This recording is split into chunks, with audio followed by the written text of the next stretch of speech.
Good morning. Let me know if the audio is alright, because I did change quite a bit of things. Let me know if you can hear me well. But hello Nerven. Goedemorgen Victor. Hoe gaat het? How is it going? What have you guys been up to? I hope everyone is having a good Sunday so far. The weather outside looks promising. So for today, I thought we can continue with our lovely world building series. World building of Eotara, I guess.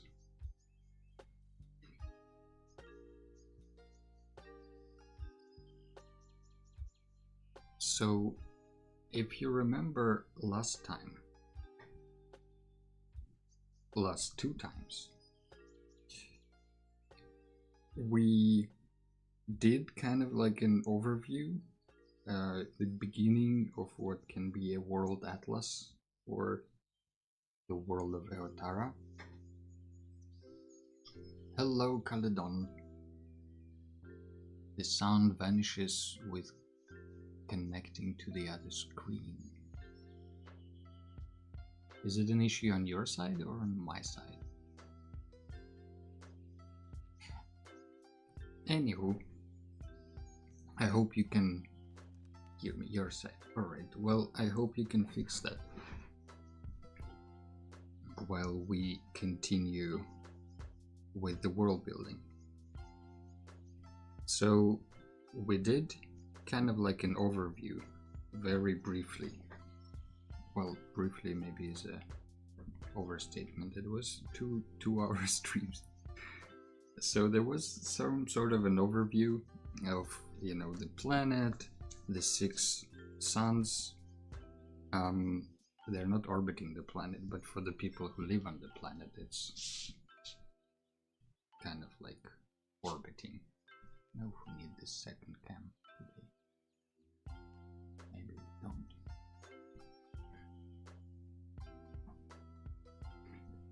So with the planet kind of out of the way, we did some sort of a continent map with the side view of the planet.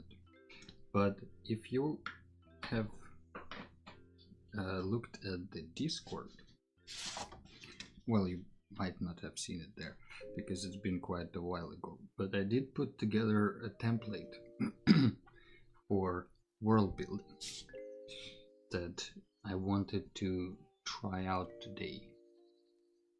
I did try it out a couple of winters ago, but not for this specific project, so I think it might be fun to do that. If you have been curious about that template, you can find it on our community Discord server that you definitely should check out, because there are gonna be things happening there. There have been things happening there already. For example, in February we had a Fruity Fishes challenge. Some of the participants participated on Instagram, but we had some very fun entries. And for March, it seems like the community have voted for a monster robot theme. So there's gonna be a stream on that. But for the template, this is just gonna be first like a sketch for the world building template thing. The template that I had was kind of like, if you imagine a sheet of paper, you don't need to imagine it, it's right there. There were kind of like 3 parts. Okay, let me start from another side. There are kind of 2 ways of doing world building, it seems like, that I have found. One is like from, I guess, ground up, and another is from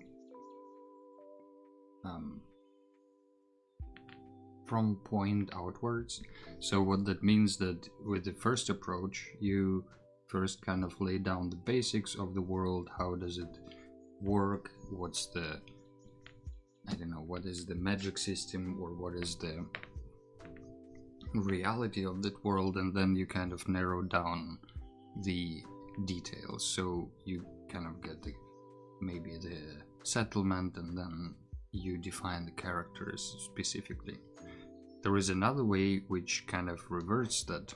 So you start with a very cool character that you really like, that maybe has abilities that you find cool or whatever, and from there you kind of build outwards. So if this character has these and these abilities, what does it mean for a society to have people like that, and so on. For the template that I have, you kind of can work both directions, but I will go the first method. So the template is separated into 3 parts and is meant to be read kind of, you know, from top left to bottom right. And it starts with the biggest, kind of broadest foundation of the world. So we start with like a universe description here at the top. From there we break it into, or universe and the planet, I guess. In our case, it's mostly the planet and the system of suns.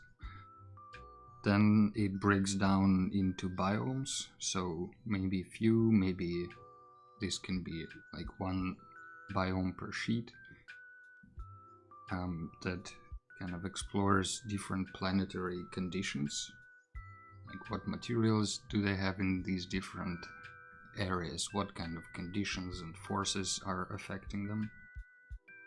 From there, knowing kind of in which environment everything lives, you can start building life forms, like how do those inhabitants get used to living in those conditions, how do they adapt.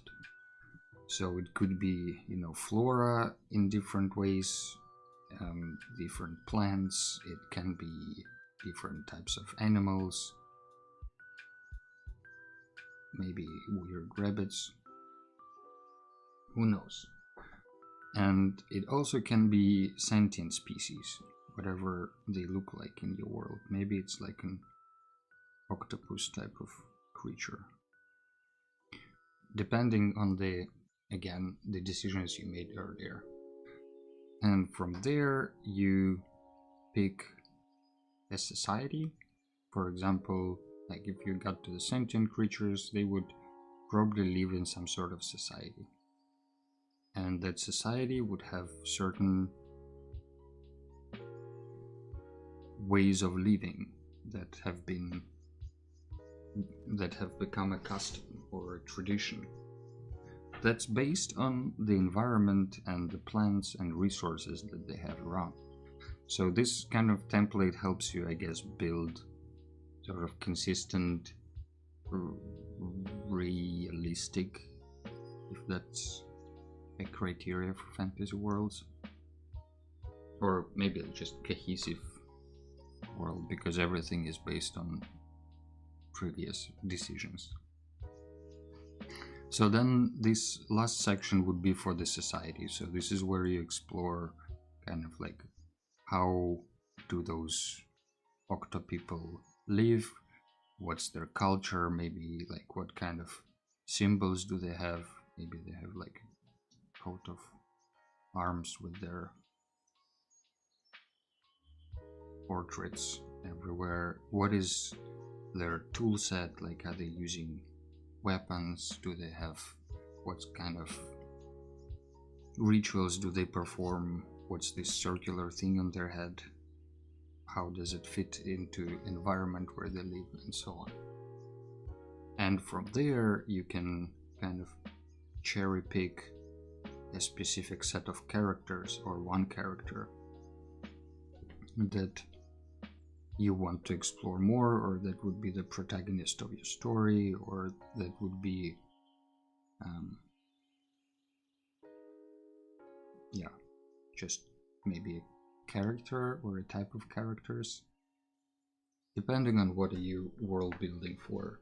Because people world build for a lot of different projects and reasons. Some people just build worlds and that's it, because that's the fun part.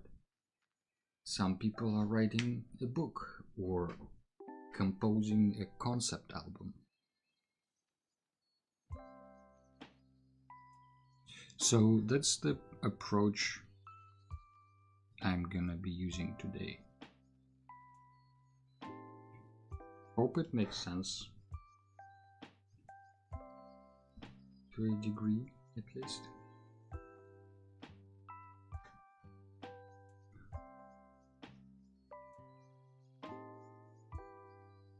I can share with you what I have done before.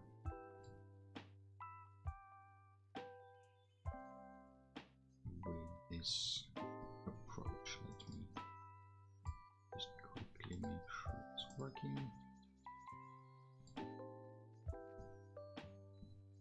Did I connect to the wrong place?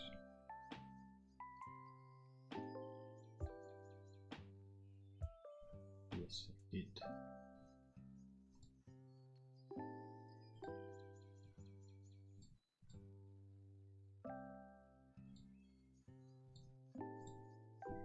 Okay, well, for some reason it's not working. Again, let me do the other. Show it this way. So here, if you look at the world building, this was the project I've done for myself just to test out the template. So this was kind of started maybe more with a biome and then moved to planet and extrapolated into life forms and kind of like society of people living in this oversized crack on the planet, and then hero or heroes costumes. And I also tried to see if the template works on other worlds. So at that time I was playing Horizon Zero Dawn and I got a art of book, and the way it's structured there is kind of the reverse, but it's still like this is based on the structure of the art of book, and it still sort of fits in the same story, but reversed. So it starts with Aloy, the protagonist, and then it goes into other NPCs, locations, and cultures, other tribes. So this is all kind of like a society layer, and then into monsters and machines and ruins, sort of different biomes. It never really goes further than that because it's all happening on Earth. But this is sort of the tryouts that I've done. And for Eotara, I think we can try doing the same. So this is gonna be also like a sketch page, sketch site. So if we just say, just divide it like in thirds. I will leave a little bit more space for flora and fauna and a little bit less space for society and heroes, because I know that for society we will have kind of 6 different sheets, I guess, because we have 6 different factions that we want to explore. So here would be just like some sketches of the societies, but the deeper level would be in further streams.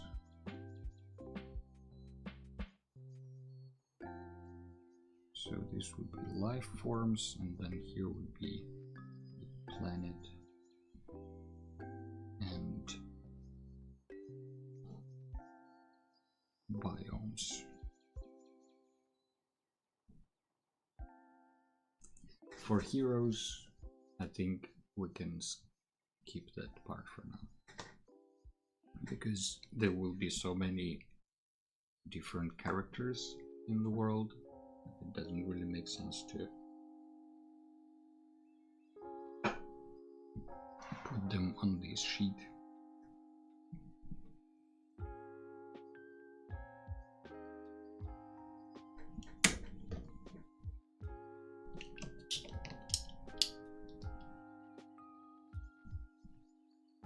Let me set this up here.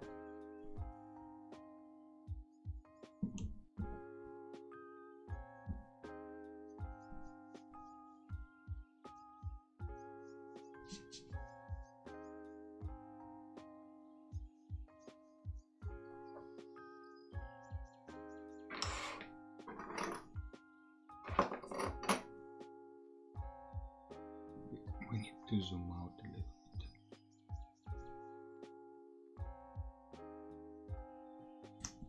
So the whole sheet is in the view.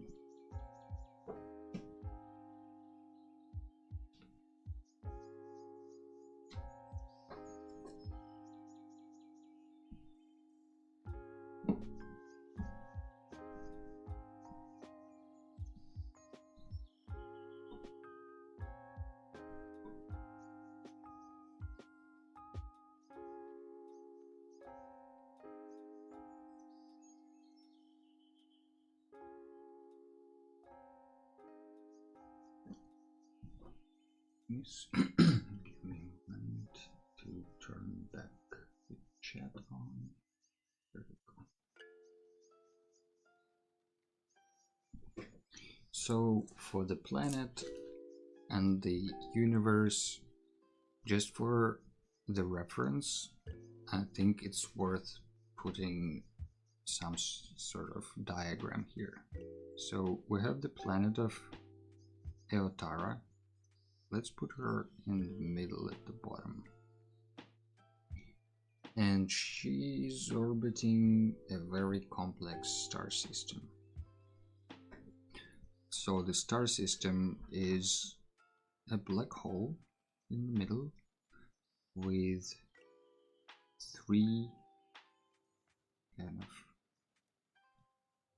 orbits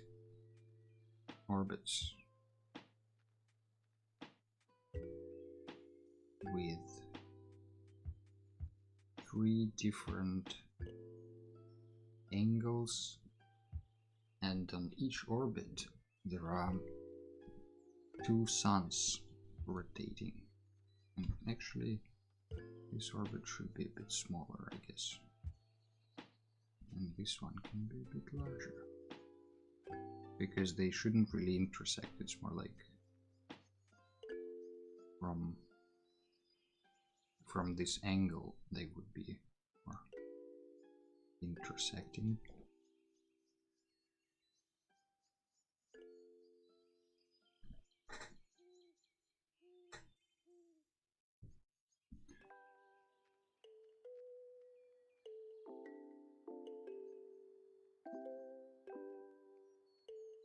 So we have 2 suns rotating on this side,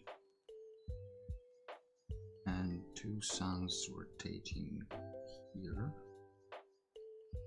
And let's put the other two in the other orbit, like here. So if you look from above, this would be the diagram. So you have three orbits, and then you have the planet rotating around it. And you also have a white celestial body spinning around.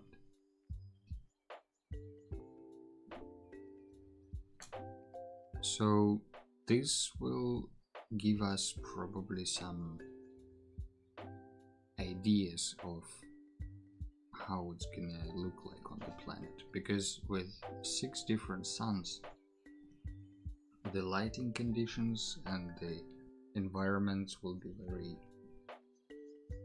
different from what we're used to have.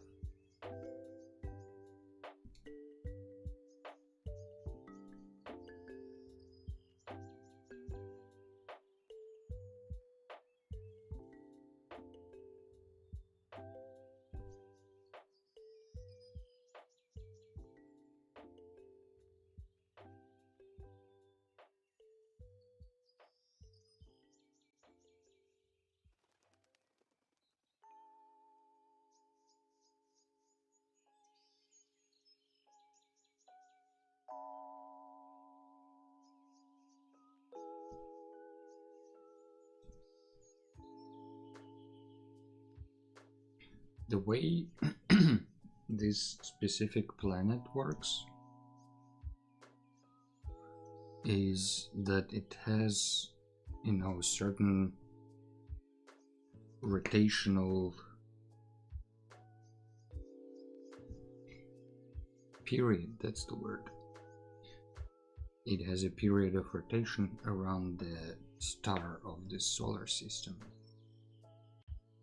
And because of that, we can have maybe a little diagram of different seasons. So they will kind of go in cycles, I guess. So we can make a circle for it. And then let me just find what was the number.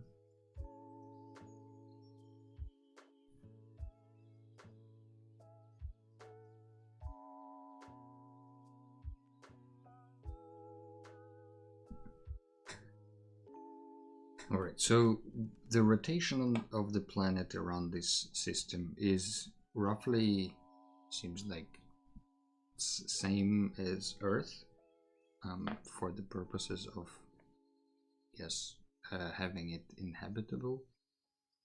But the seasons are different depending on how the other suns behave around the planet.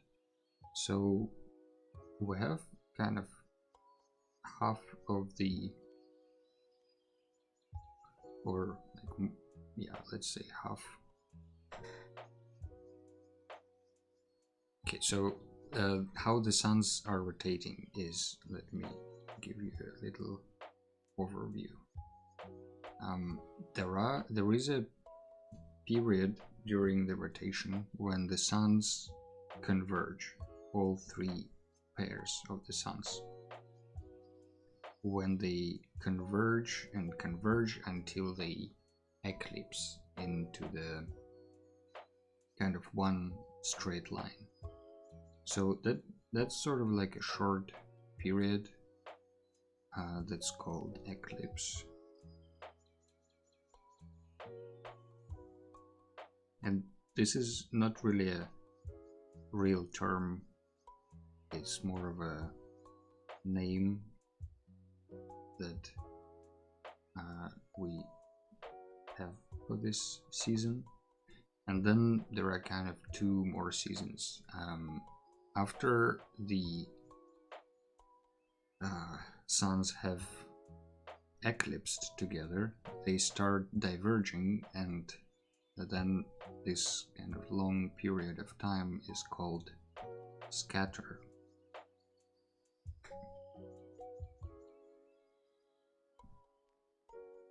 Because they are scattering across the sky until they scatter kind of completely, and at some point down the line they start converging again. So that's when the season is called convergence. That's a long name for the season. So the scatter is kind of when they are all as far from each other as possible, and convergence is when they start getting close together again.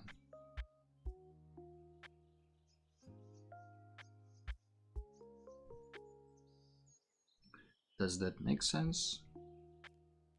Maybe it does. During that cycle of rotating around the star system, the planet is also rotating around its own axis, and that what gives us days and nights. Those are roughly the same as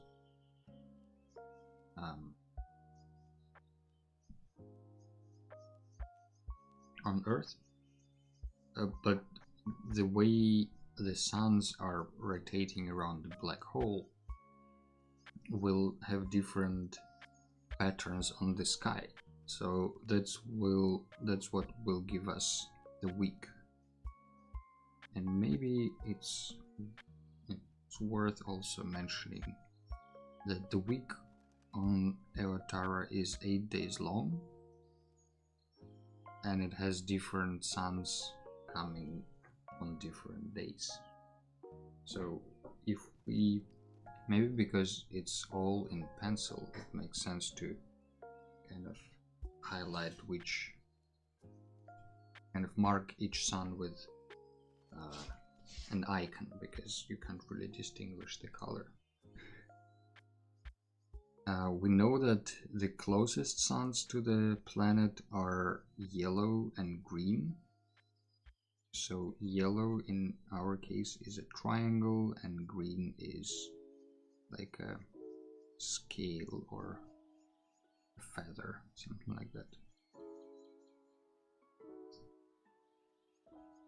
The next ones from the planet are the orange sun, which is in our case a cross, as you can see here, or like a plus, and the blue sun, which is like a shrimp or a little droplet.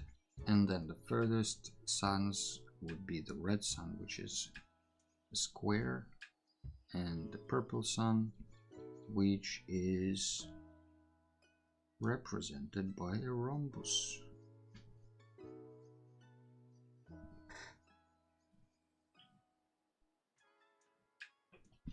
So during the week you will have different suns rising and setting over the course of the day, and on the first day is just the yellow sun.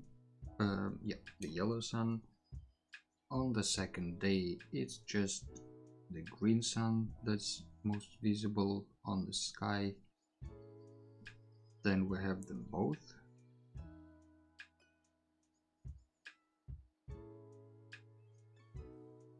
Yellow and green, and then we have yellow and orange, and then we have green and blue, and then we have purple, and then we have red, and then we have all 6 suns together.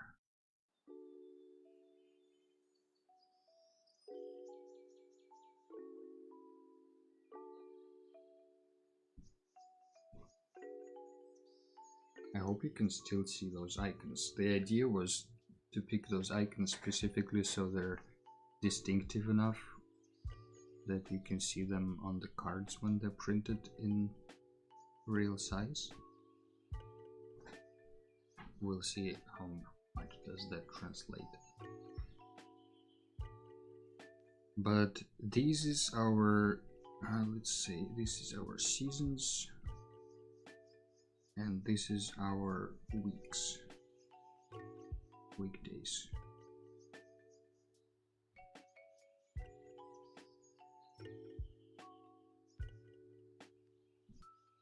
Three seasons, 8 days. So the way the planet would have evolved in these conditions.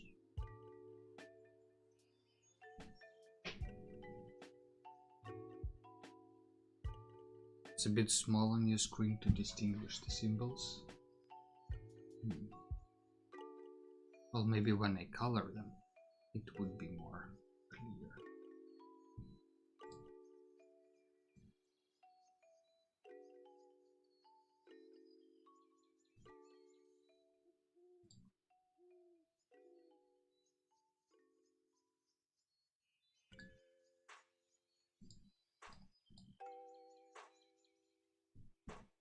So with biomes, we can kind of draw something similar to what I have done here, because we are exploring mostly one continent of Eotara. We're not going to be spoiling the fun of exploring other continents.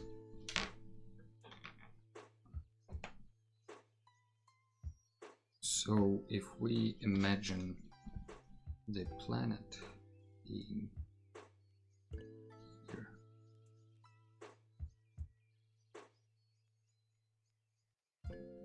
and this would be then the equator of the planet,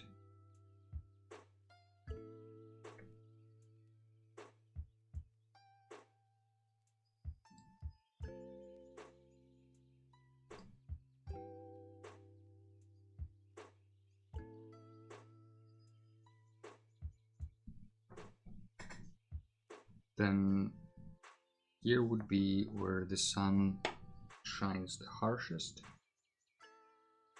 or the suns, I guess, plural.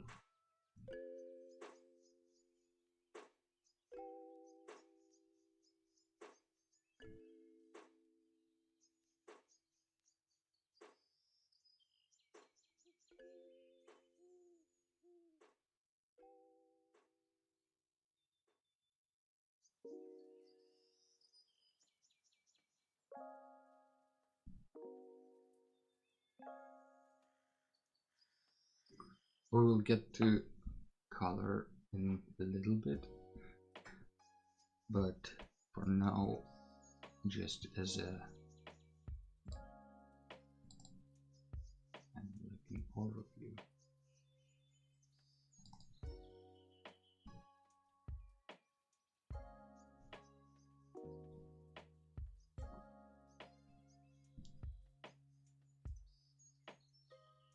We would have, let's say, this area would be then the hottest area. We know also that the way our world is built, they will have like this big continent that stretches from north to south and has like a very thin connection point sort of in the middle, just for the story's sake. I guess it doesn't have to be right on the equator, but it makes sense from the story point of view that the main events at the moment are happening right there. So here we would have like the hottest area. This is like the desert, tropical.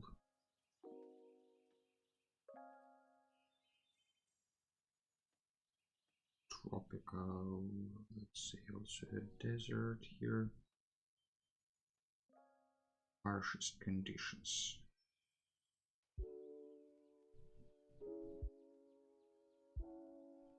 harshest suns, I guess.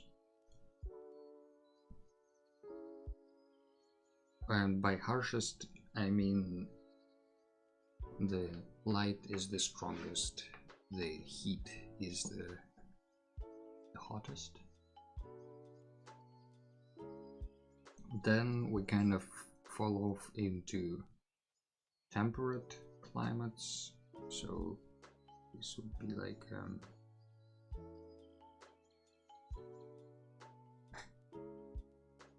temperate, let's just write it here.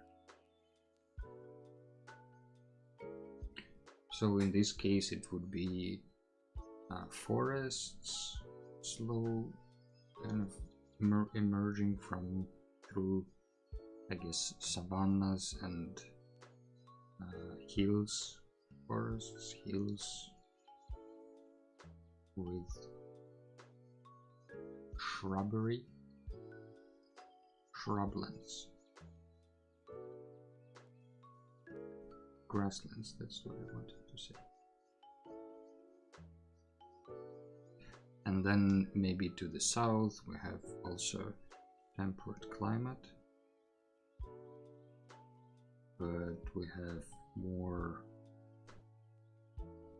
cliffs, for example, and mountains. So maybe it's kind of higher elevation, so we don't get the grasslands and the one type of forests, but we get some other types of forests, and you can call it highlands.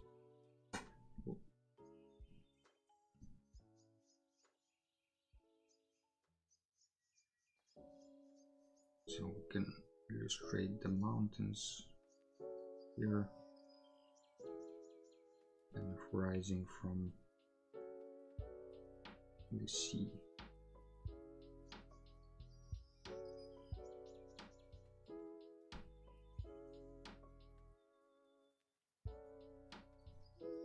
And here it's maybe more hilly.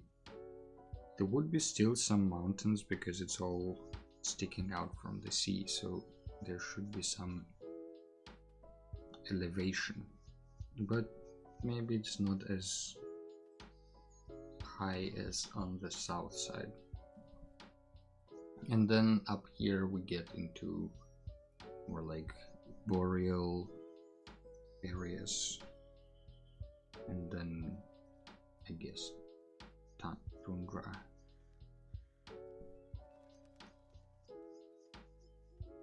So the border between those two would be maybe more messy as it gets colder to the further it goes from the equator, because it's furthest from the sun, and the conditions there would be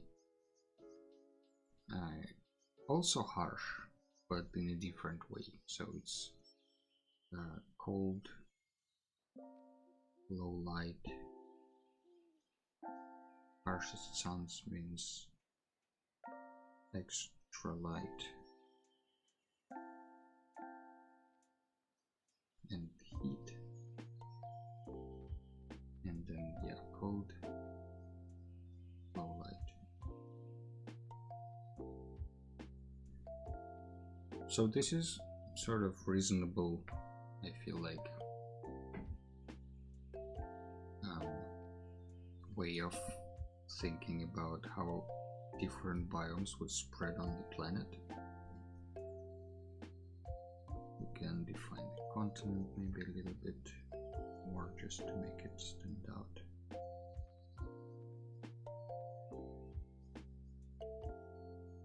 And the exact shape of the mountains and all those specific things we can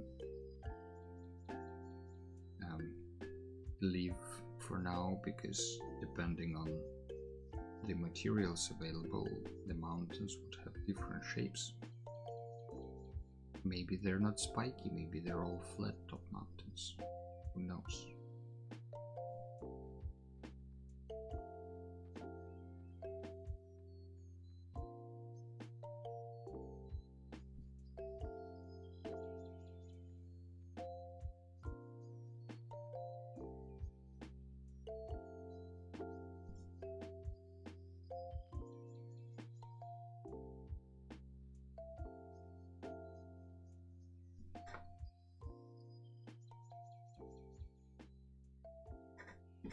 Hello. Hello, Yusuf. Welcome to the stream. You love what we're doing here at our world building? This is peak.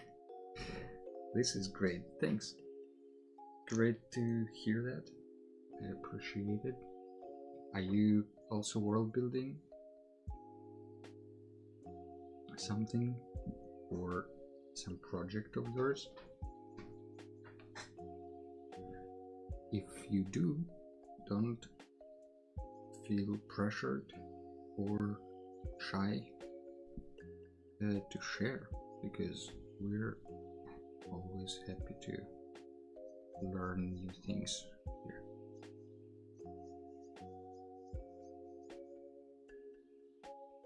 And yeah, maybe I haven't mentioned it yet on the stream, but if you're new here, welcome and thank you for stopping by. Don't forget to subscribe if you're watching on YouTube, and follow if you're watching on Twitch. Also join our Discord, because this is where I will upload the templates for this world building stuff and maybe some more updates about how it's going. But here we kind of have these, let's say 1, 2, 3, let's say 4 chunks of different types of biomes, and the way we can think about those biomes is also quite different, obviously. Right now we're just looking at it in terms of its distance from equator, which makes sense from like a temperature and conditions point of view, but it also really depends on the altitude and all those kind of things. So maybe before we get into, or maybe it's part of the live section, maybe we can make like a little table with how do we want to do this? Maybe we start with like equator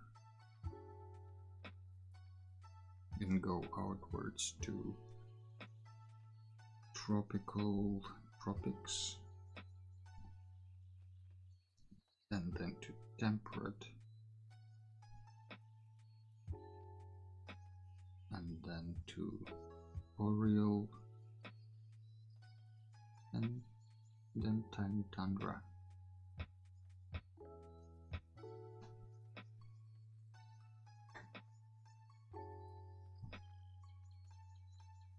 And then here, kind of vertically, we can think about different altitudes of, or kind of different biomes or different altitudes. So on the equator we won't have that much high mountains in our case, because we have this massive desert that's kind of on the ocean level in the middle, but it's gonna be mostly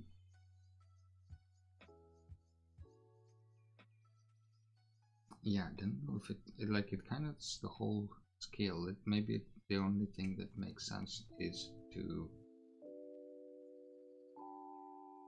mention the sunlight, so we would have a lot of sun here,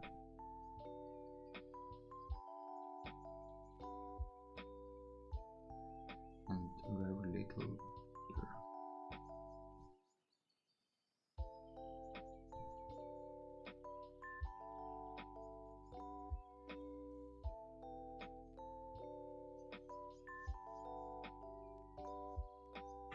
I don't know if it needed another line there, but okay.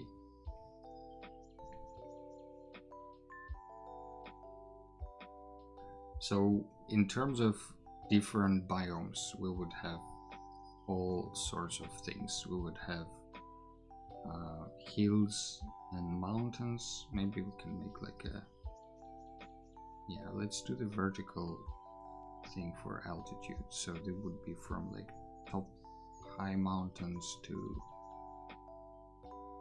sea level, I guess. Everywhere we go, we will have the sea, because it surrounds the continent, so it doesn't really make, like, we don't have an option to not include it.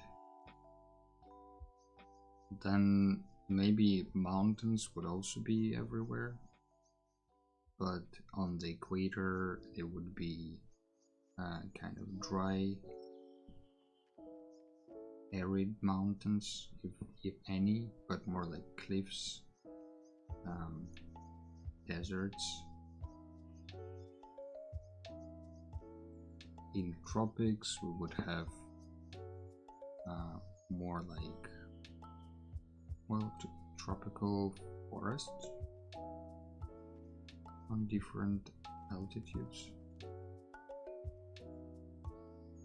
You know, this high mountain forest that you can see in China and Southeast Asia.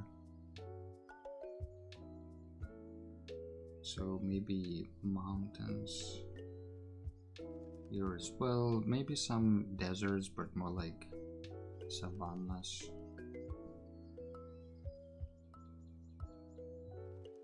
Also, let's put desert here as well. Desert. Here we would have maybe also like mountains, but more bare, like rocky mountains. And then in boreal and tundra we would have snowy and icy mountains.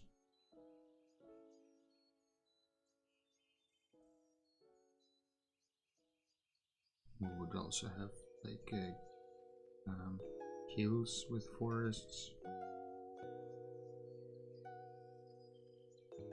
This from tropics to temperate would be probably the most diverse section in terms of life variety. Also like shrublands,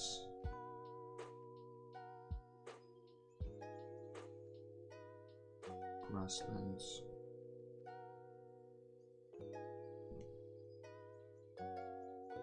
Also we would have like swamps. Let's not forget swamps everywhere. Marshes, maybe we can call them here. In boreal we would have, yeah, like in this boreal tundra area it's gonna be also forests, but more like in earth terms, I guess, coniferous forests, but in other places it could be on Avatar we would have it differently. Let's actually name this planet.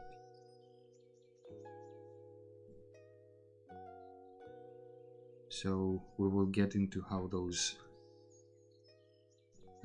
life forms adapt in those biomes in just a moment.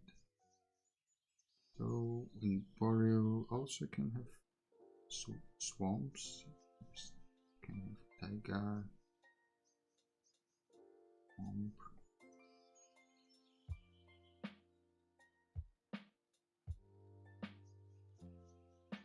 And in general there will be more snow, rocky, rocky Bilboa.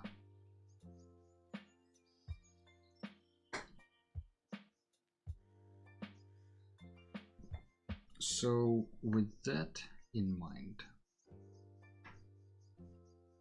let's maybe go from center outward and pick a few types of biomes that would be representative of that area that we can sketch here. And then we're gonna populate them with life forms. So because I'm explaining this whole thing on the go, I think it doesn't fit really on this page, but if you kind of sketch this out, lay it out first, you can quite easily fit it into one page, as maybe you have seen before I've shown on the stream. So the biomes, I guess we can just keep in mind that like the conditions are more or less similar or imaginable on Earth. There is magic in that world because it's like a fantasy sci-fi universe, but it's very gritty. So we don't yet have like levitating islands or something like that, but maybe we will, who knows. If you can explain it within the world, you can do kind of anything you want. But important things to keep in mind from kind of this layout of biomes would be to keep in mind that there are 6 suns. So that means very harsh conditions when they all are out. So extreme conditions, especially during eclipse season, which is, as we have figured out before, the most intense one of them all. Then there is scatter, which is the least intense, and then there is convergence, which is kinda intense, but not really. It's kinda getting in more and more intense before it gets to eclipse mode. So extreme conditions, like storms, fires, what else?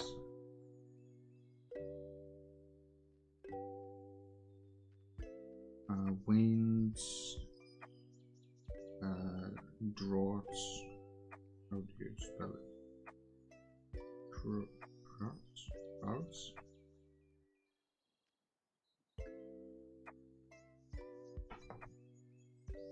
All this kind of stuff. And because we have 6 different suns, we have 6 different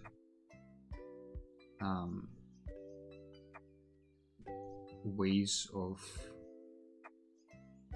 getting the energy for the life form. So it's let's say 6 different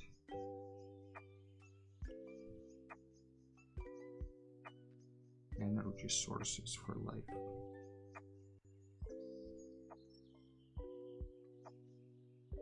And that is important for us. Victor says, Sagamore Studio, the sound of your voice is panned to the left only. Oh, this is interesting. Let me see what I can do about it. What if I turn it to mono? Did this help?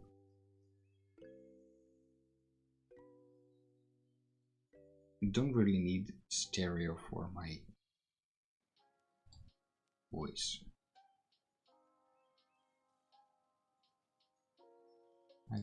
I hope it fixed it. Let me know if it did, or if it ruined everything and you can't hear me anymore. That would be also... oh yeah, great.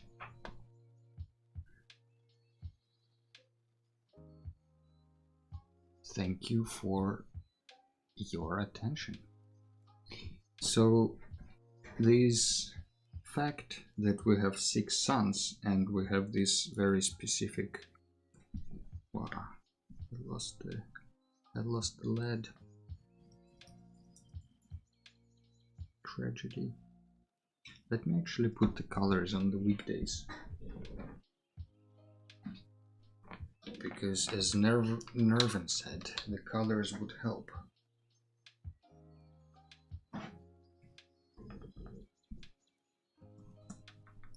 So our first day is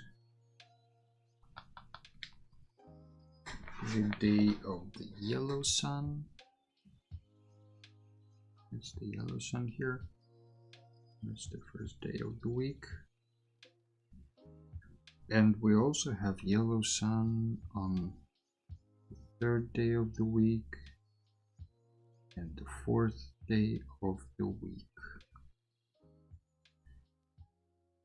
Then we have orange sun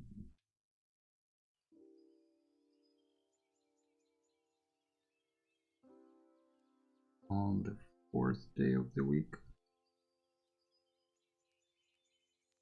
and the orange one is here. And then we have the red one. I'm going in rainbow because it's easier to mix it that way, so I don't need to wash the paint off. Okay, red one we have here at the very end of the week.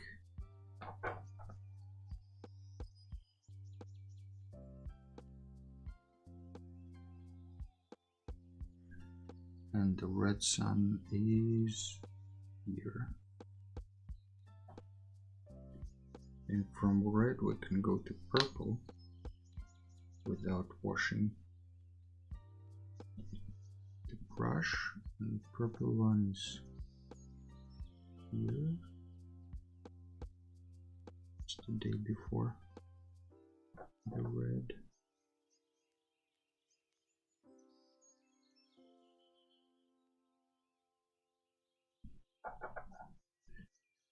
And then we have the blue.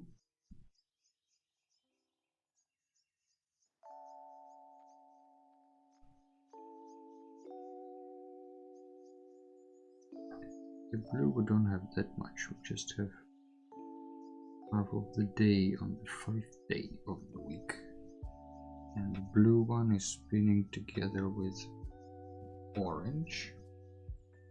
And finally, last but certainly not least, is the green sun, which is depicted with this little icon of a scale.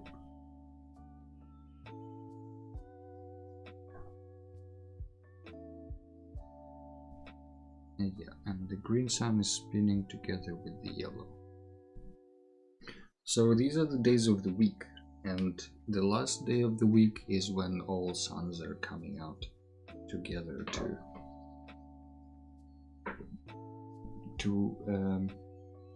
very extreme day of the week. Those days, those suns coming out in this order will affect kind of yeah, basically the energy that's available to those different inhabitants. And we also have their like minerals or like rocks and stuff like that. We also have air, we also have water. Those things are kind of assumed that to some degree those resources are also available. And in this case, I don't think we have any magic as like an energy source, at least not for the life forms. It's more of a like, science-based magic, if that makes sense. As you said last week, always have nice sunny Sundays.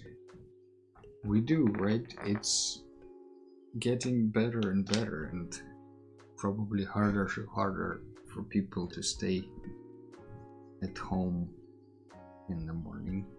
I can imagine it's nice in the park or on the balcony, if someone has a balcony.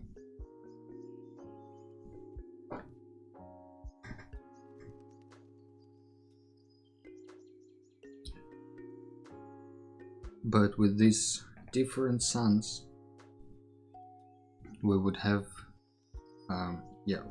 extreme conditions plus these different types of adaptations for different colors.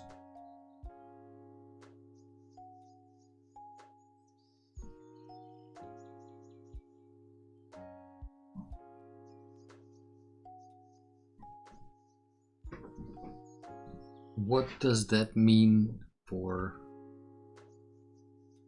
laptops coffee to the balcony? I wish it would transport you as a URL to a balcony if you type it. Can be part of the science fiction world. You know, you type the URL and you literally physically are transported to the address of the URL. There is a world building for you. Can write a short story on that or something like that.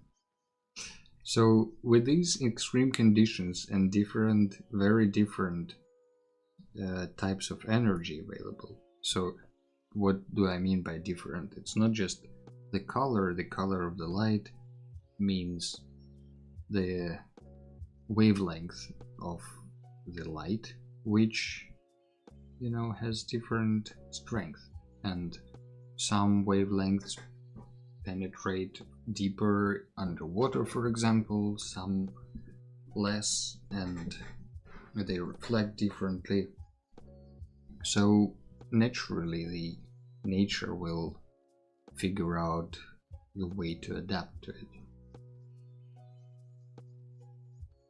In the case of 6 different colors, probably the most interesting ones would be kind of color adaptation, or color and light. Or let's just start from nature.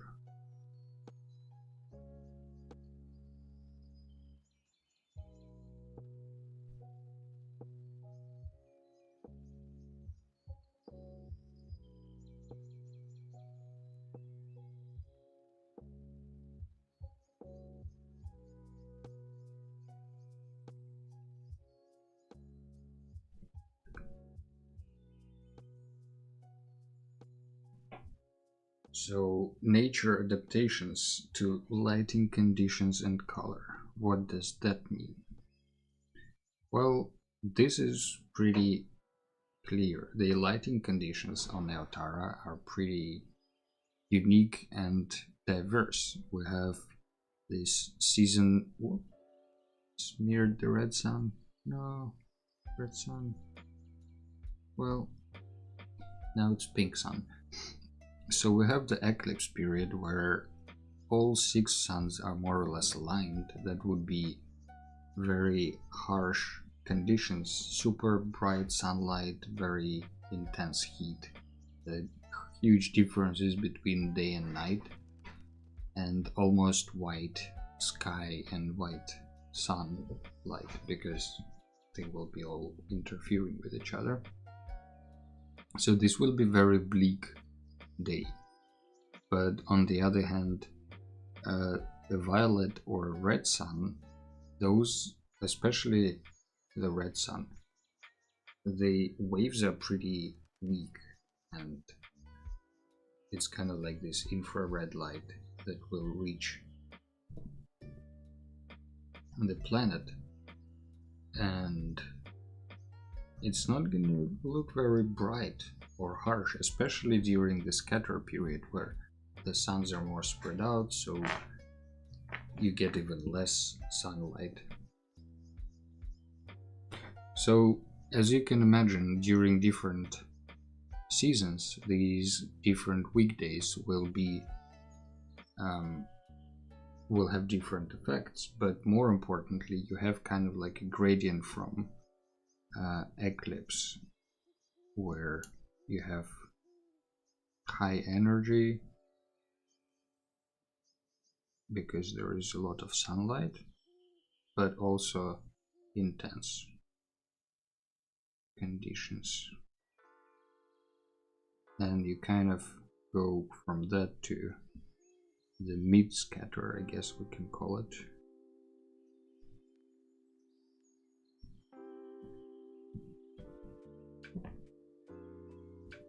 Which is low energy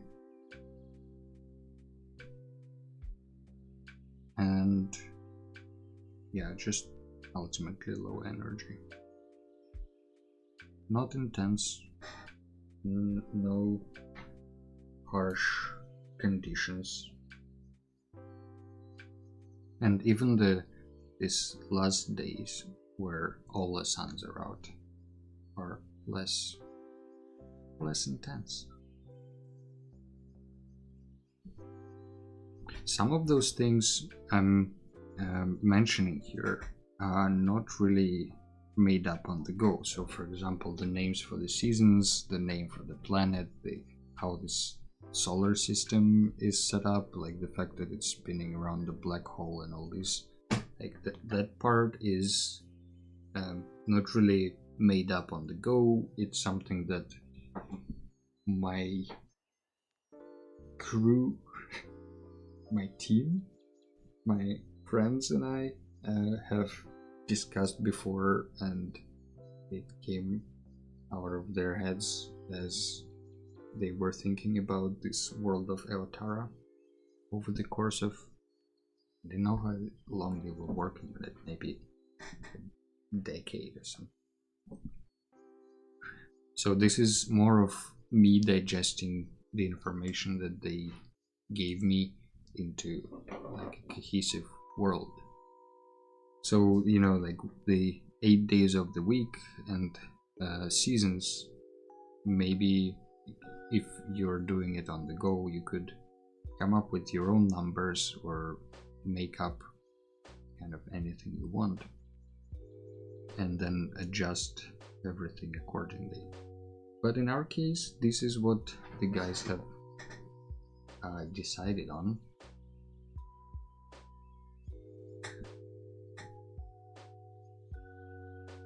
So how would nature adapt to those different conditions? Well, they would be first maybe like color adaptations, let's say, because that one seems to be very fun.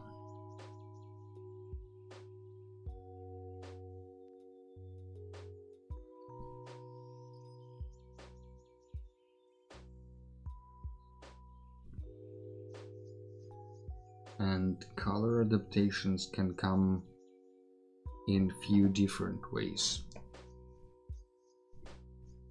It can be, you know, pigment diversity, when just the different maybe we'll do first with like Flora, because animals are harder to draw, and for Flora we can just draw some leaves.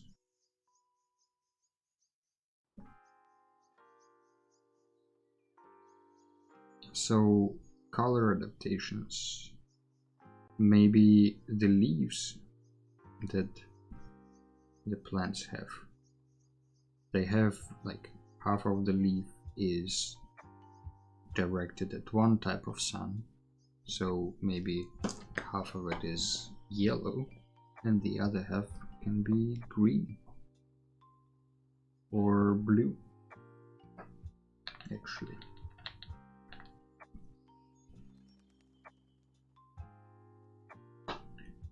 Maybe some of that plant has adapted to the blue sun, because the blue light, I guess, penetrates the deepest and like into the forest. So maybe this plant is growing very close to the ground, and the only way to get sunlight is to shift to blue, and maybe the other side is yellow because there are more yellow days in the week. So that can be a pigment diversity within one plant. Maybe if it's like a tall plant, maybe if it's like a tall cactus,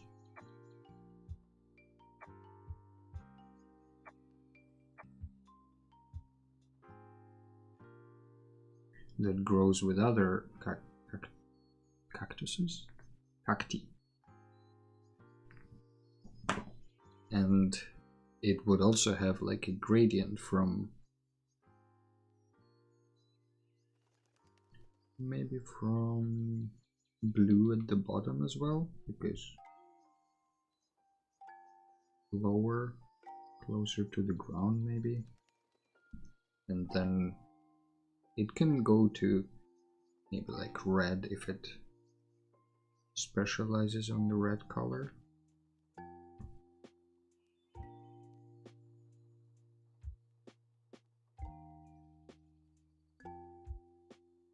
It can even go from red through purple into blue, just to kind of catch 3 different suns energies. And maybe it can also have some patterns. Maybe there's some blue spots here and there. So I guess that would be the example of color adaptation.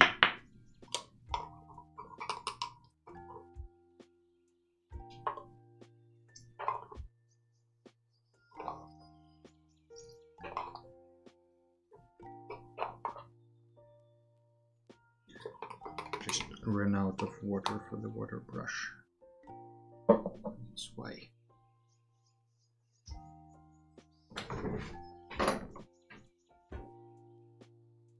That's pigment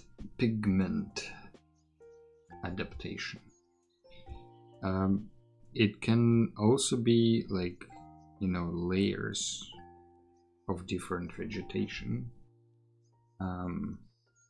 Some plants can specialize.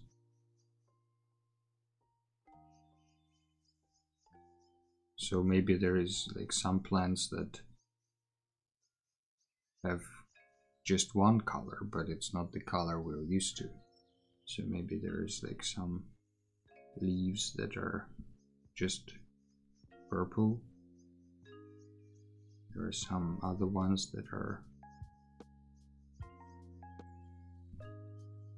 maybe just blue. Let's add some. I like adding colors because it makes, I feel like, the structure a bit more readable.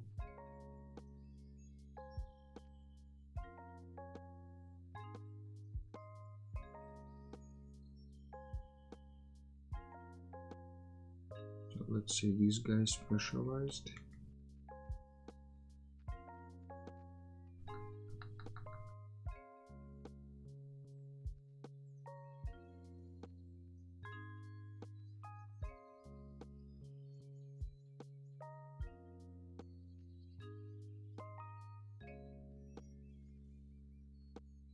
the shapes of those leaves and plants would also probably matter, but because it's a fantasy thing that we're making up on the go, half of it, I think we can let ourselves be creative and not overthink it too much.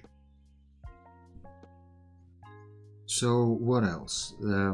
Other adaptations to those colors would, like, it's, I guess, sun color adaptation. It's not necessarily a plant color adaptation.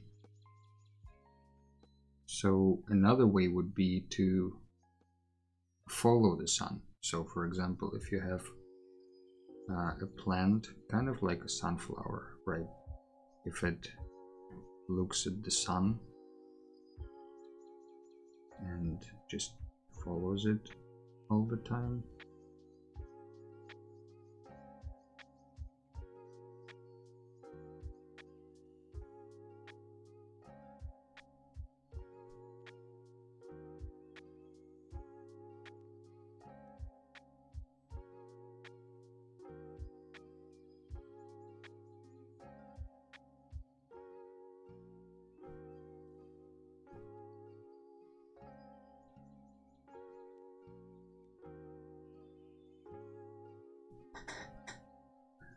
something like this.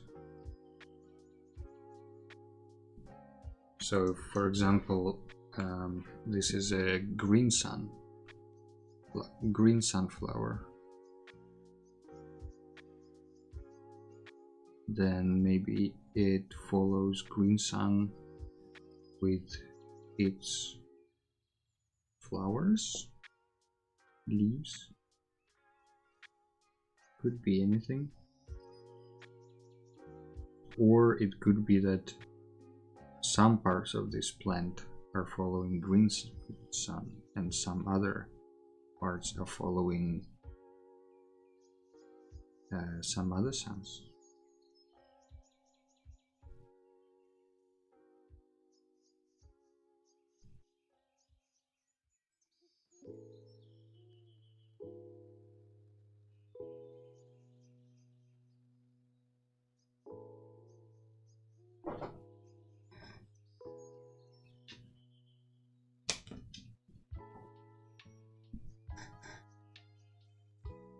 Okay, what else do we have for color adaptations? Pigments, layers, specialization, movement of leaves, and I guess we can also make a subgroup for patterns. So, you know, leaves, like if we have maybe a big round leaf,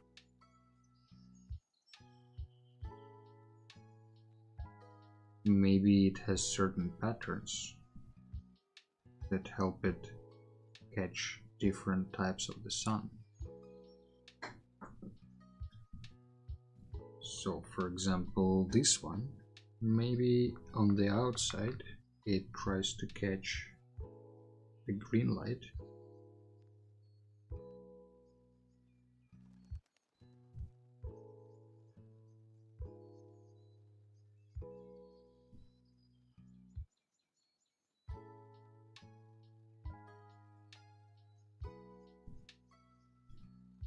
but then on the inside it's trying to catch, let's say, maybe blue.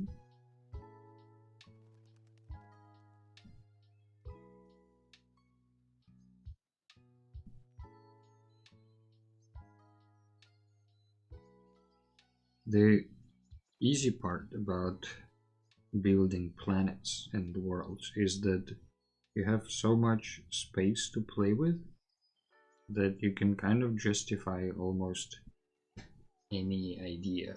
So this plant maybe could have completely different colors and it's gonna be fine.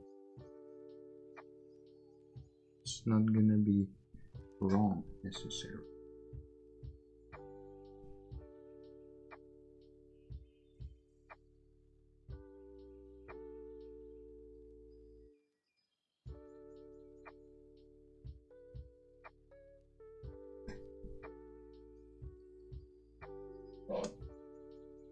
Maybe since I have the color tool ready, it's worth to color these guys a little bit so it's kind of more clear where's what planned, what was the thinking process there. So we would have this kind of desert here, then it goes into more temperate area, and then into boreal.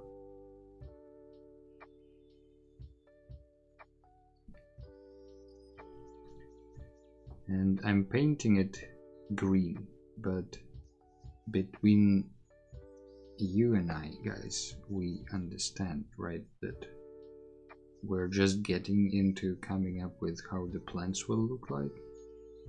So maybe there won't be green forests, there will be more diverse types of forests.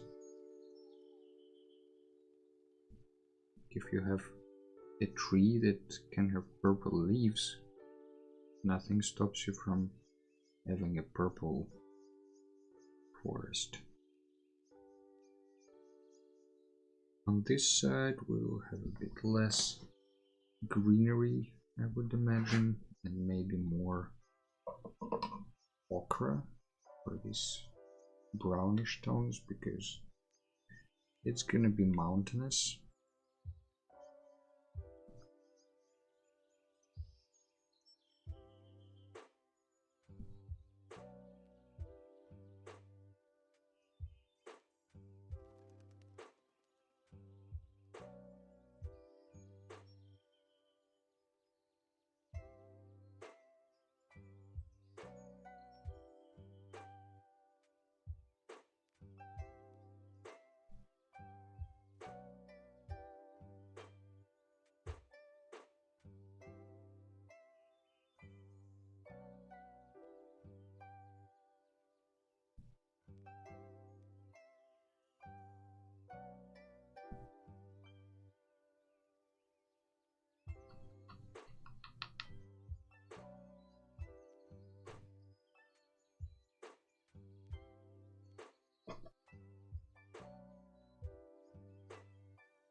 Let's also paint the oceans, just because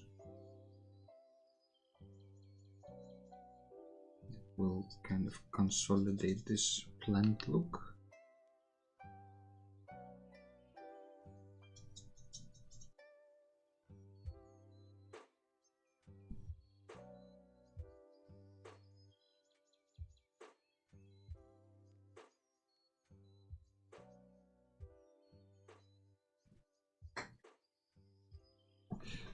So what else can we think of for color adaptations? It could be also, you know, if we have a plant with maybe different types of flowers, or not flowers, but like leaves, for different suns. So it could have like maybe blue leaf at the top to catch the weakest of the light, and then it goes into like red on one side and maybe orange on the other.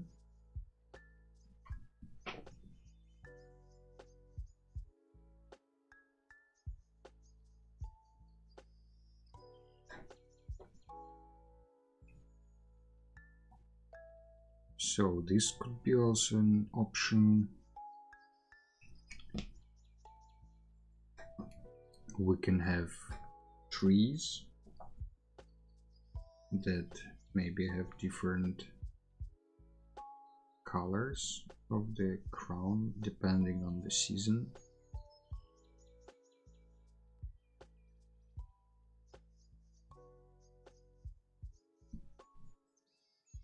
or maybe trees that have kind of like a gradient of leaves.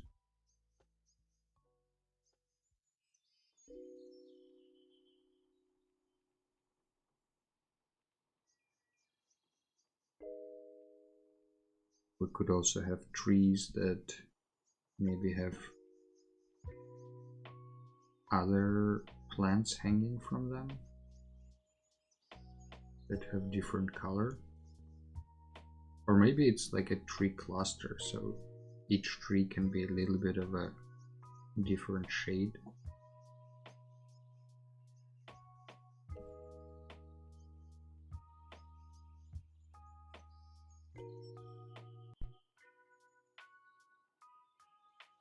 Yeah, all of this needs color to make it more clear.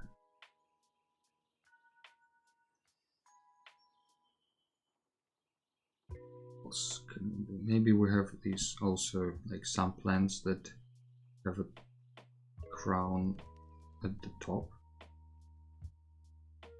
that kind of are bare in the middle, and then there would be some plants that have more like a middle presence,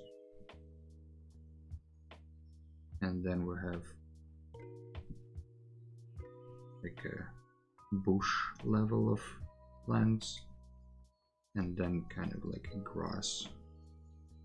And each of those layers could be a little bit different colored, right? Usually on Earth you have everything green,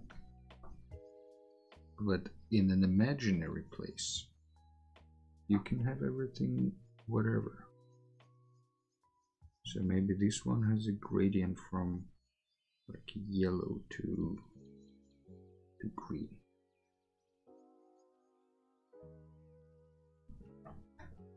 Out of all the colors I could have picked for the fantasy tree, I pick yellow and green as if it's something that we don't have here. Sometimes I wonder. Okay, let's do another one. Maybe this one has like also this, the top one is blue.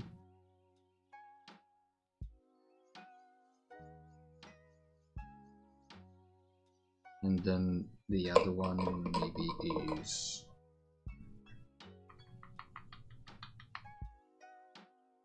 red, for example.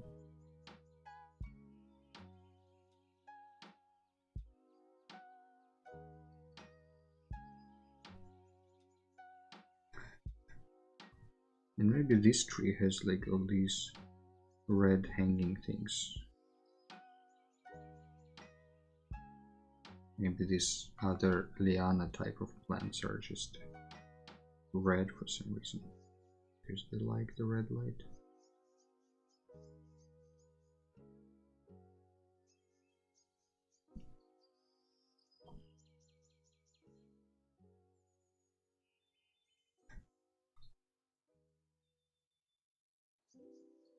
Maybe this one has like an orange top.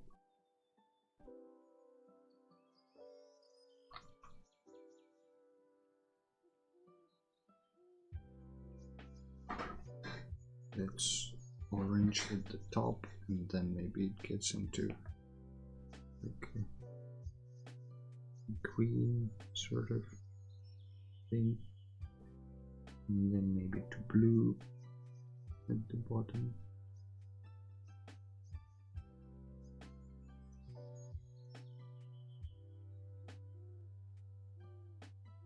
And the trunk itself also doesn't have to be brown. It can be purple maybe in this case. Who knows what kind of minerals and materials this tree has access to.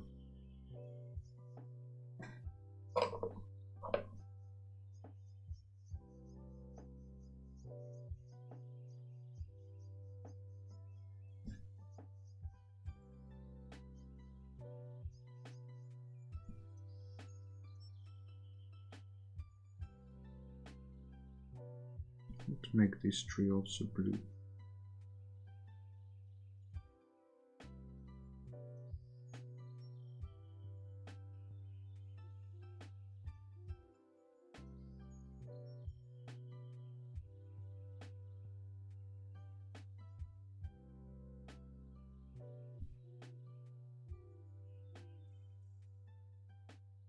Maybe here the bottom layer is orange or something like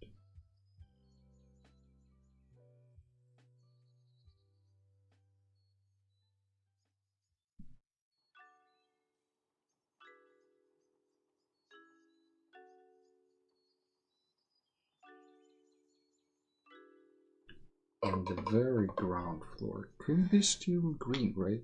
Nobody stops us from using green grass.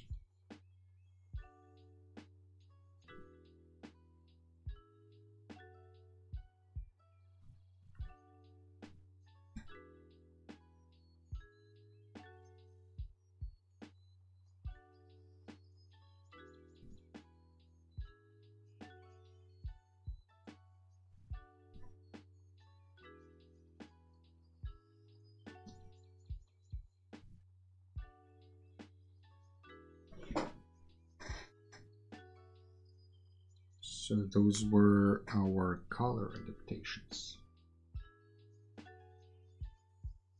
But we also have other types of adaptations. Let's actually scrap societies for now.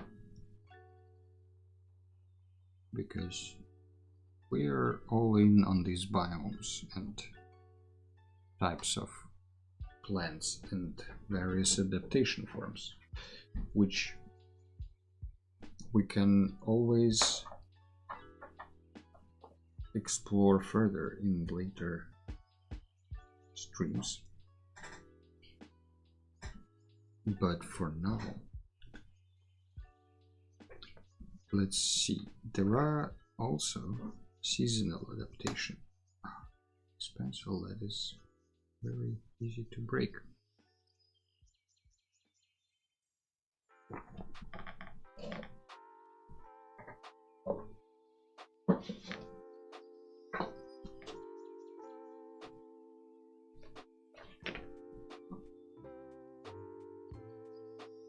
And seasonal can mean a lot of things. Maybe it has like a dormant state, you know, where the trees maybe like encapsulate themselves into sort of like a shell during eclipse because it's too harsh, and then they kind of rise and open up during scatter or convergence, whatever they prefer.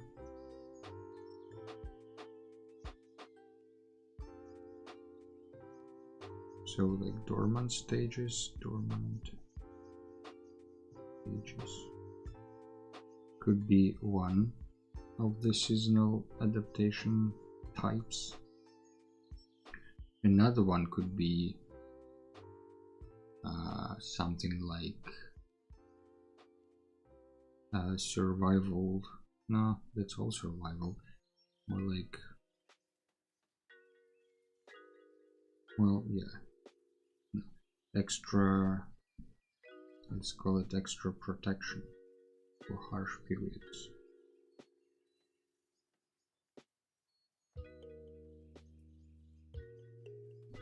So maybe there are some, like the leaves, they slowly turn into kind of like a reflective surface.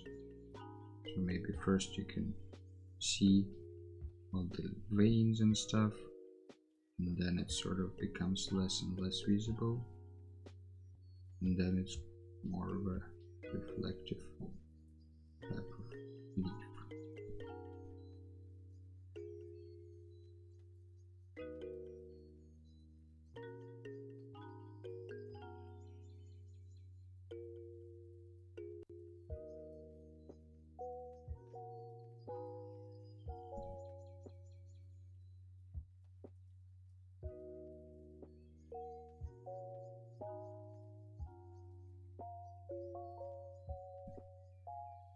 iridescent, like deciduous trees, where their leaves drop to save energy. Yeah, something like that. Hey, Emily, welcome to the stream, by the way. Exactly like that. Maybe yeah, some other survival mechanisms could be, indeed, maybe the trees, like, very big and has a lot of leaves and branches during scatter, and then, or maybe during eclipse if it likes the sun a lot, and then it kind of becomes more naked during other seasons.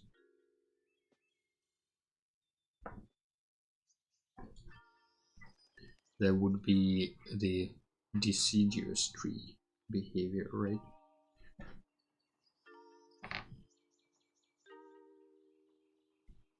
And it could be reflective, it could be iridescent, which is a bit different than reflective.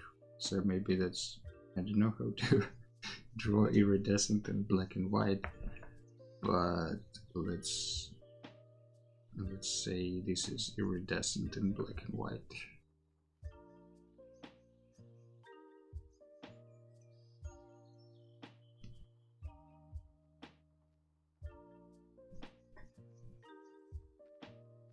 And then what else?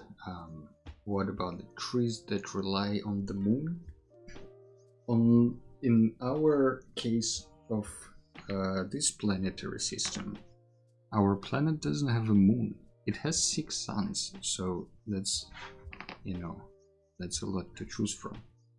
But no moon really. Can't rely on the moon in that case. What are we building, by the way? Well, it's a world. A couple of friends of mine are making a trading card game, you know, similar to what is it, Magic the Gathering or Yu-Gi-Oh or Sorcery, and you know, for art, for the cards themselves, we would need to probably hire people who can draw well and all of that stuff, and to give them something to build a cohesive world. I think would be helpful to have like a world building, not really Bible, but more like a cheat sheet or guidelines. So that's what we're doing here. So it's basically trying to visualize different biomes, and this, like, last couple of streams and this one is more about like an overview, but I think maybe the next one will be also like that, but the future ones will be more in depth about the cultures and these different factions and stuff like that. Will there be abundance of land cards? There will be a few land cards, and draw well, have a degree in art. Part of the degree was character design and environmental design. The fauna. This is great. We definitely subscribe to the channel and join the Discord, because we will be looking for people who can have a degree in art and who are willing to draw characters or environments for the cards. So that would be really cool to have some. Ultimately, kind of our vision and hope is to involve community quite a bit, both for balancing the cards and kind of writing out the stories from the world and like building it further together, but also to draw the art and that stuff. So, you know, if you aim for Magic the Gathering, then probably to develop your own world and hire all the illustrators that are working for the Wizards of the Coast, it's gonna be a huge Kickstarter. But we'll want to mix professional illustrators and hobby artists.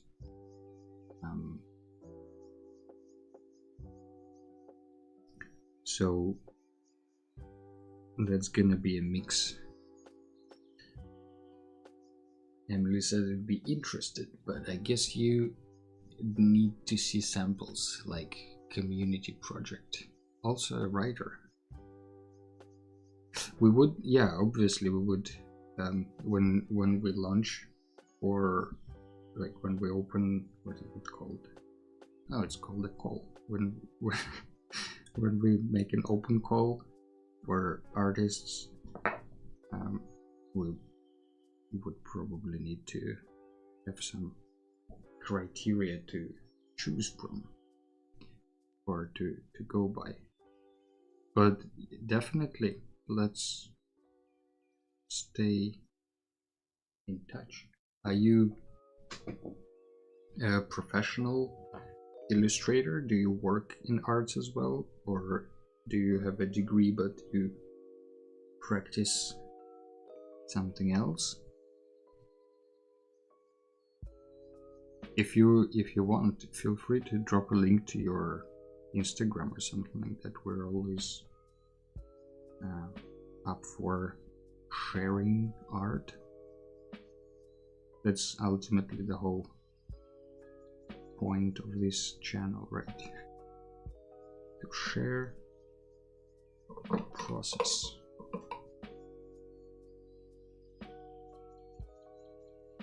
I don't think today we will get to fauna actually, because there is still some flora to explore, but fauna is its own beast, if you know what I mean. Plus, we still haven't done the music piece for today.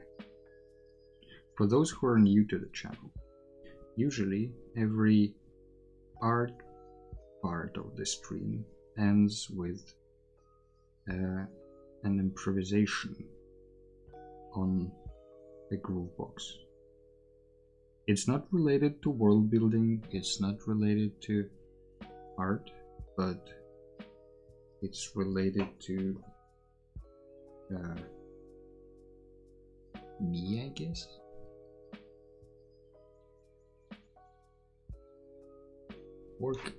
Emily says, I work in an art gallery which includes a wide variety of tasks, but I don't sell art there.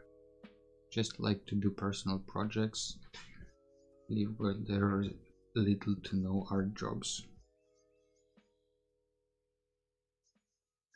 Yeah, what are art jobs these days anyway? How do people make a living with art? I don't have an art degree, but I've studied design and digital media, and I work as a user experience designer. But last year I thought I want to do more artistic stuff. I really like concept art and world building and all this sort of stuff, so I revived the channel, built up the courage, and ultimately created a job for myself, because it does. I want to release prints and, you know, be creator of things, but it does take quite a bit of time, I must say. Like, I also don't want to be, you know, like a marketing bot.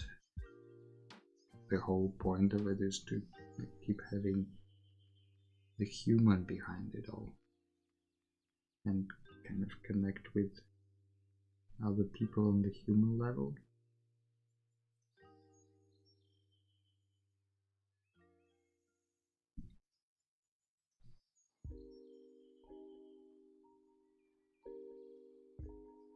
Projects take time, indeed.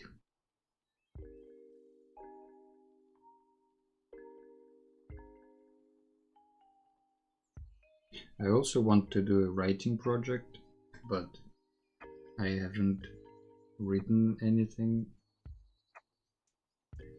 Any tips on how to get started? Marketing sucks, and it could be rather fake. Yeah, that's the tricky part, right? On one side, if you want to have a community of like-minded people, you need to show up somehow, right? And you need to show that you're there, and already the act of showing up has like a micro dose of marketing there in it. You know, like, how do you present yourself? How do you, like, what's the tone of voice on the internet? The internet is very saturated. All the Instagram posts get like 2 likes. Yeah, it is very saturated, especially now with people creating content with like automated tools or with generative AI, when you just kind of pollute or saturate any area. That doesn't even have to be Instagram. You're really convinced Instagram dislikes me? That could also be. I've heard things from creators about shadow bans and stuff like that. You know, that if the platform decides that you're not doing the thing that it wants, it will just sneakily not promote your content. Or if you did something wrong and it's in its algorithmic eyes.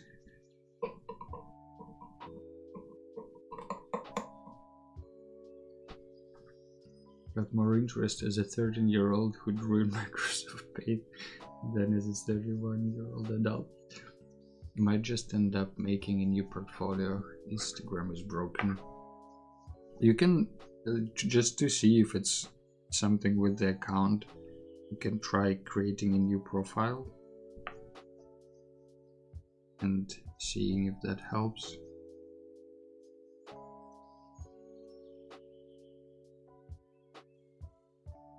But I do feel for you it's tricky time to try to get noticed. I also see it with my stuff. I always usually try to blame myself in it. If you've done that, still doesn't help. Yeah, maybe it's just an Instagram not appreciating or having a grudge against you. It also, you know, Instagram is part of Meta, right? Maybe Facebook doesn't like you, so it tells Instagram to not like you.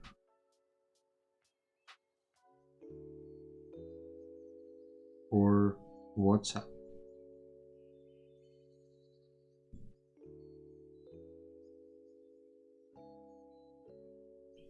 But it is very tough time get noticed, I guess.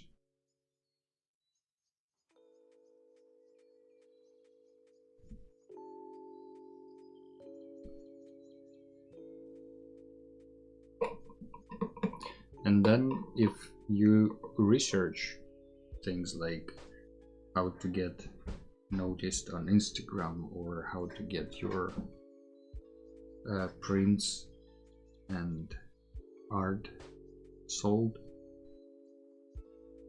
most of the advice still ends up feeling like, oh, brand yourself this way or market yourself towards a niche of sorts. And then it, you know, gets, I feel like the business side of art removes a lot of enjoyment from the creativity part of life. But maybe it's just for me because I come from the creative side, and if people come from more of the business side, it probably could be reversed. So we have color adaptations, we have seasonal adaptations. We could also have so like dormant stages and extra protection from the suns. But then we can also have ecosystem adaptations.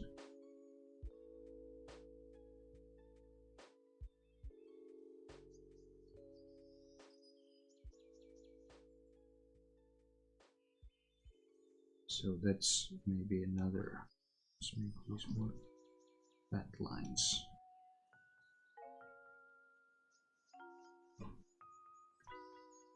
And ecosystem Jesus, that's not an easy thing to say.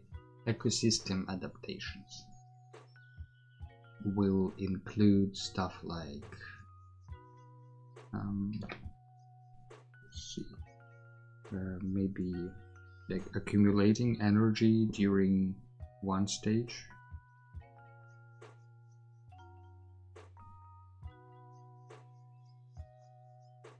and then releasing energy during another one. So for example, like if a plant really likes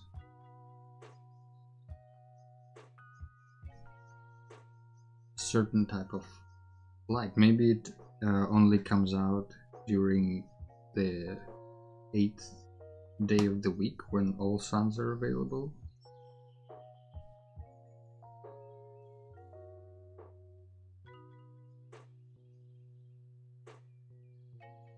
And then during that time it kind of maybe grows deeper roots, and then on another time it's kind of closed up here, but then the roots grow something like a potato.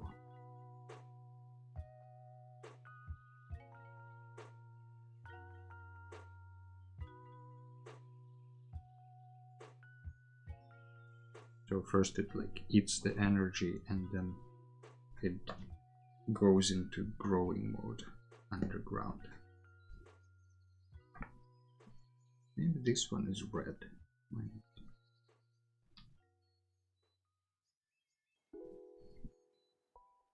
So these different behaviors from the plants, they will intersect with different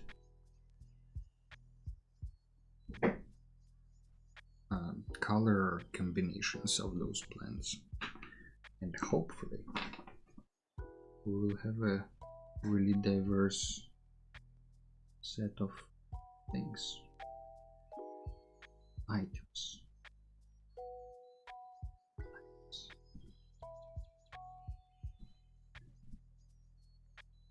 Another ecosystem adaptation would be probably the stuff in the water would be more blue, because the blue light will penetrate the deepest.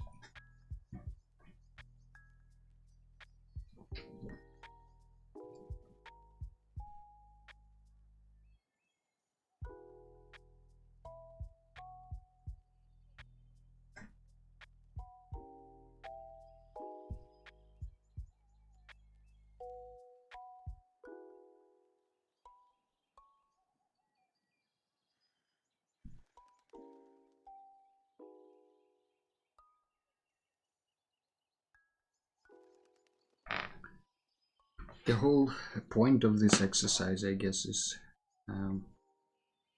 partially just to have fun with world building, and partially to indeed get ready with some visual content for artists to base their characters on.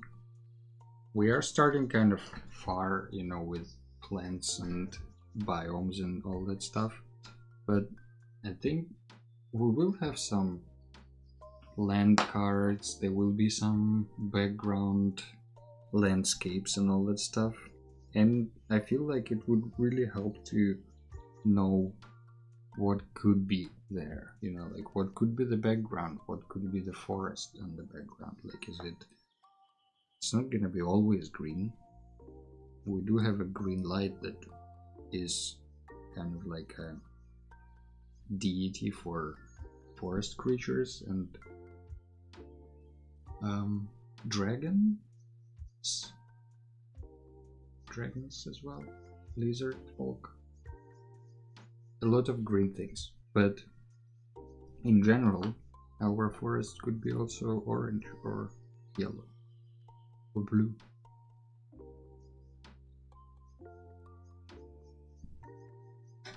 Then maybe another way of ecosystem adaptation would be, because we have these harsh seasons and like high energy extreme conditions, we would have some like fire as part of the life cycle.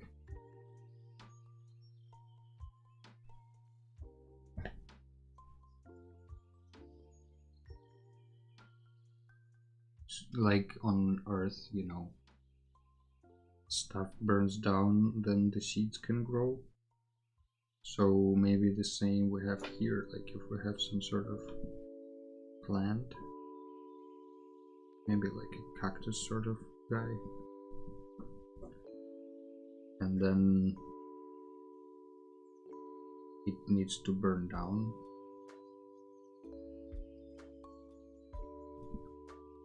to grow like a tiny flower, or maybe a big flower.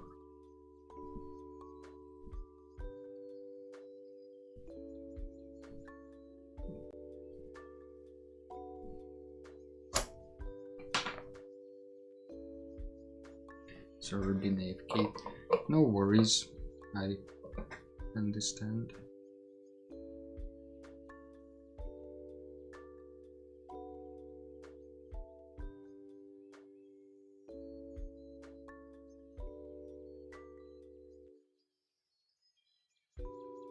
With live streaming, I know for myself as well that if I'm watching some live stream, I often,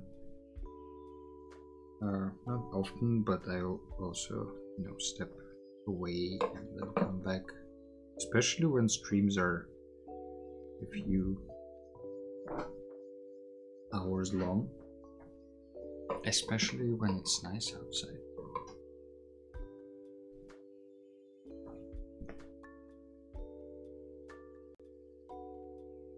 Let's say this plant is like maybe purple or pinkish.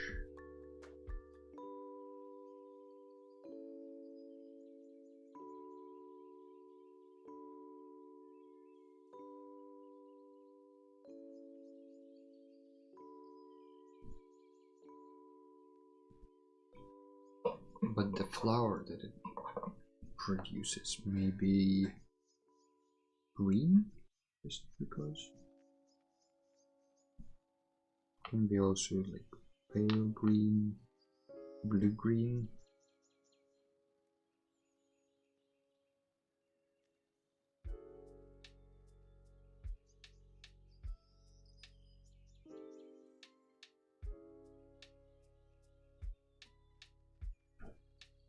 So this is kind of like, yeah, I guess an example of fire adaptation. So we have these different types the ecosystem adjusts to fires, and we will. There are a lot of stories that the friends of mine that are working on the world are also putting together about different characters and stuff that's going on there. So I think that these seasons and the things that happen in the world should also play a role in those stories, because then it will make the world feel more cohesive and unified. Like if something happens during scatter season, maybe it's different than if it happens during eclipse, because during eclipse everything sort of burns.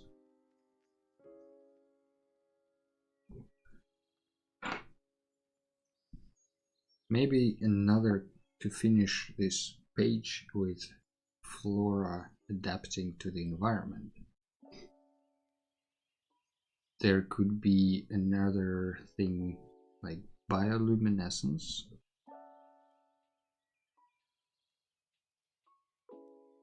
How do you spell it? Bioluminescence. Let's spell it this way. Maybe that's how it is spelled. Bioluminescence would be a thing, like certain. Maybe it's mushrooms, maybe it's not.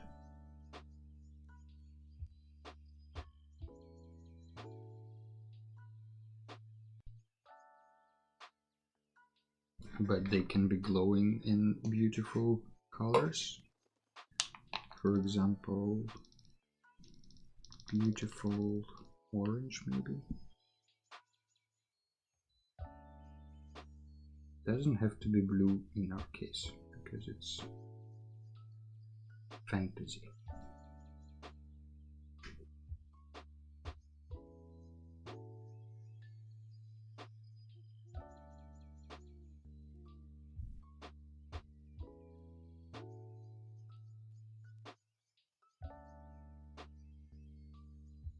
Doesn't really look like bioluminescence, but that's okay. It's just a sketch.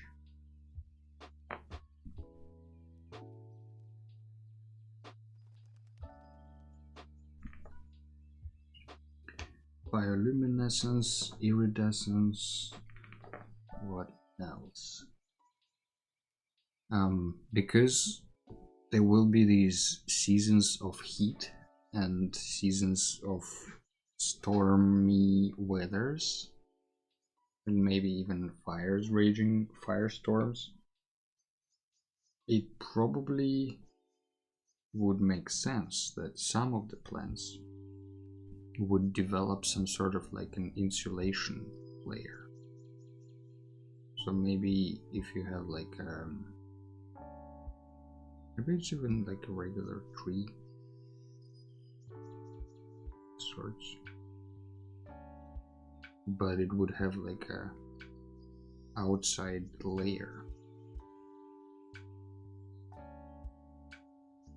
that's thicker, and well, now it just looks like a tree. Or maybe it's like a cactus with a lot of hair.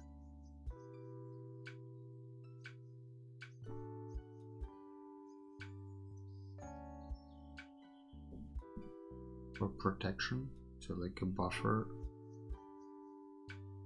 area.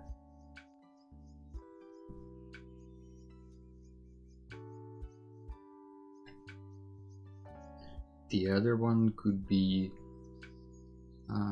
sort of like an insulation layer, or maybe cooling systems. Maybe there is a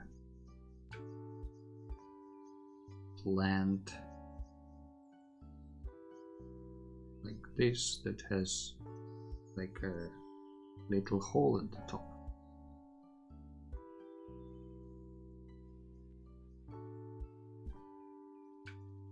That then releases steam.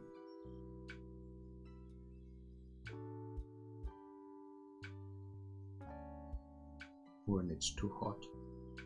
Well, now it looks like a butthole farting.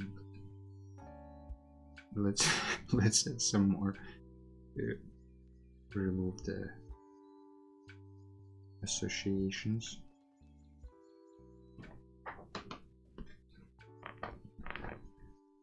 So those plants, maybe one of them is also like bluish, blue-green. Maybe this one is yellow green.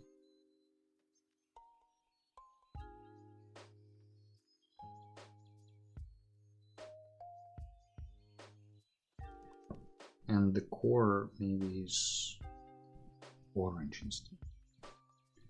I had to fight off a mosquito. Did you say? I did. That's how you bring attention of the viewers back to the stream. There's just this plant that looks like a butthole, and I don't know if the YouTube will demonetize me for that, but I'm not monetized to begin with, so we're safe, guys. Fighting off mosquito in February is a bit strange, depending on where you are, though, I guess, where you're watching from. But I'm in the Netherlands, and I also was fighting off mosquitoes recently, and I feel like this is not normal for February. I like the sun and all that and the warmth, but the mosquitoes?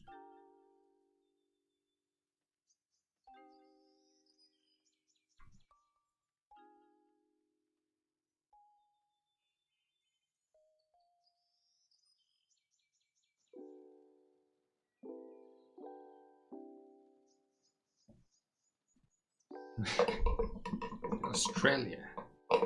Always fighting something down there. Yeah, when I imagine Australia, never been there, but I want to visit one day in my life before it ends. But with Australia, there is always something trying to kill you, right? At least in my mind, that's how Australia is. Yesterday was the last day of summer. Makes sense then that the mosquitoes are out.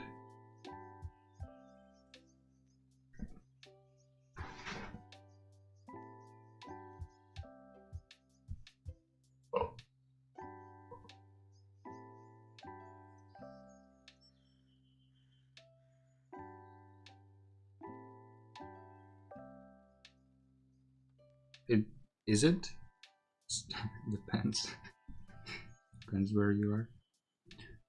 I wonder if it's strange, or if it's only strange for, you know, us northern hemispherers.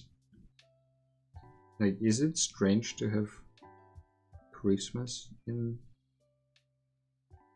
summer?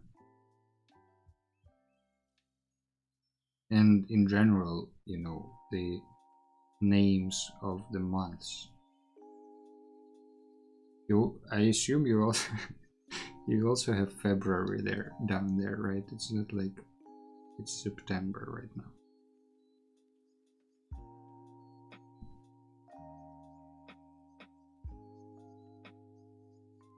But you know, your February is summer, and my February is winter.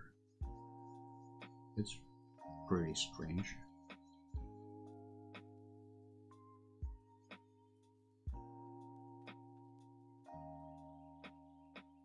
You always see winter Christmas. Yeah, that doesn't help, right? Winter Christmas movies in summer.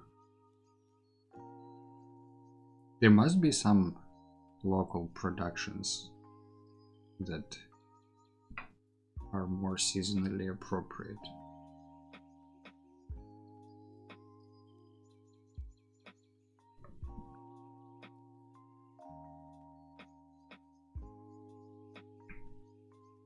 So this is like a steaming tree as an example of cooling systems.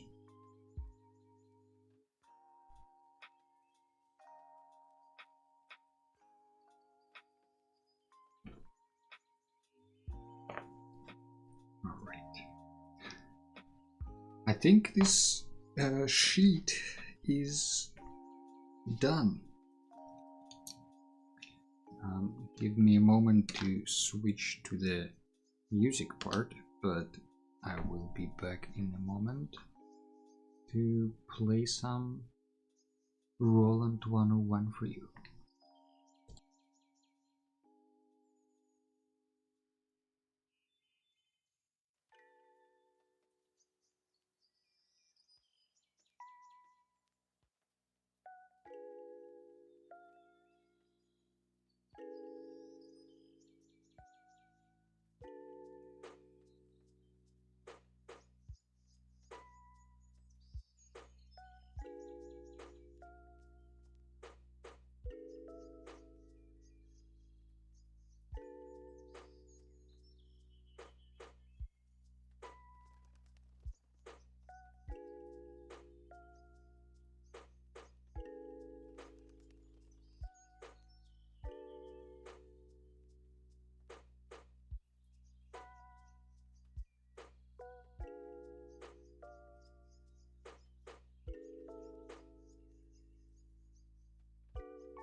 Alright, so let's get this party started. So to say, for those of you who are new to these streams, first of all, thank you for coming. I appreciate your spending time with me.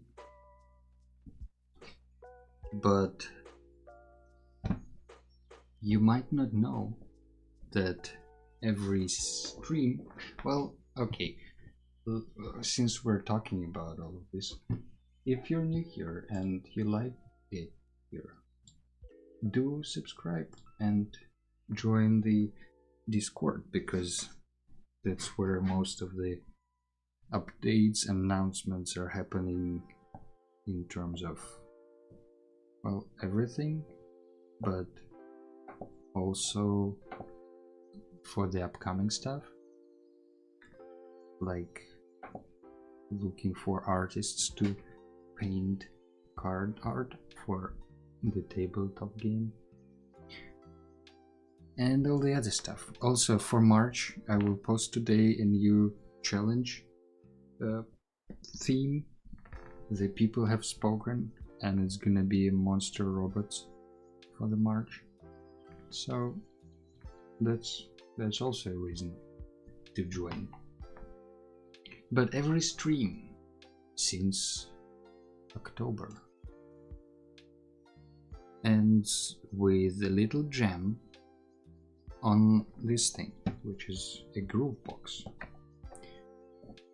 I can show, usually it's just improvisation all the way.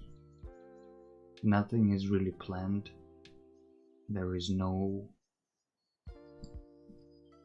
well, there is no point, but there is no composition in mind. I will play what we had last time, and then we will take it from there. If you have any thoughts on where the improvisation should go, you can try to influence what's happening. But let's see first if it works at all.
Well. We have arrived to the other side of this stream once again for, well, yeah. I wanted to say for 69th time, but I'm not sure if it is actually that. But I want to thank you all for spending your time with me. I hope it was fun, and I hope I will see you here next time. Subscribe to not miss, and thanks for stopping by. Have a nice Sunday, everyone, and see you around. Yes, 69. Demonetized.